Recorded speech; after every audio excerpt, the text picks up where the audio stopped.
পৌর নিয়োগ কেলেঙ্কারির অভিযোগে শুক্রবার ইডি পশ্চিমবঙ্গের মন্ত্রী সুজিত বোসের বাসভবন সহ অফিস এবং পশ্চিমবঙ্গের 11টি স্থানে তল্লাশি চালিয়েছে সল্টলেক লেকটাউন। আপনারা দেখছেন নিউজ নদিয়া এক্সপ্রেস। চ্যানেলটিকে সাবস্ক্রাইব, লাইক, শেয়ার এবং ফেসবুক পেজটি ফলো করুন।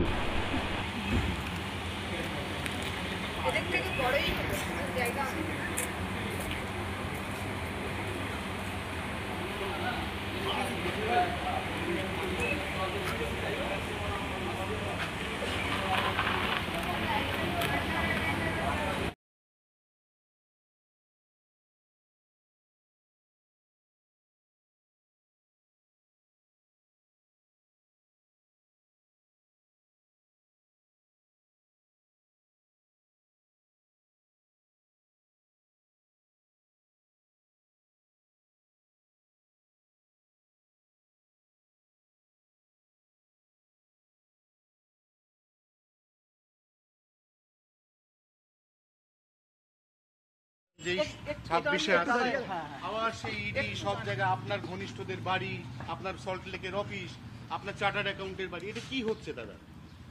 এখন এটা তো আমি বলতে পারবো না।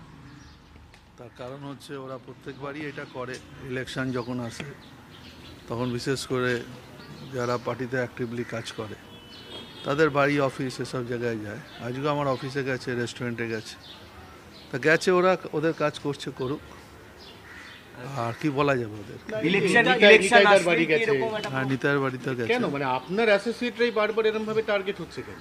সেটা ওরা বলতে পারবে, এই বলার উত্তর আমি কি করব। যেটা জানা যাচ্ছে যে সাউথ দমদম পৌরসভায় রিক্রুটমেন্টে যে অভিযোগ উঠেছে সেই নিয়ে, মানে রিক্রুটমেন্ট দুর্নীতি যে অভিযোগ উঠেছে সেই নিয়েই রেট। সে নিয়ে তো এর আগেও রেট হয়েছে, আমাদের বাড়িতেও তো এসছে, নিতাইয়ের বাড়িতেও গেছে, কিছু তো পাইনি ওরা। তারপরে আবার ইডি আসছে।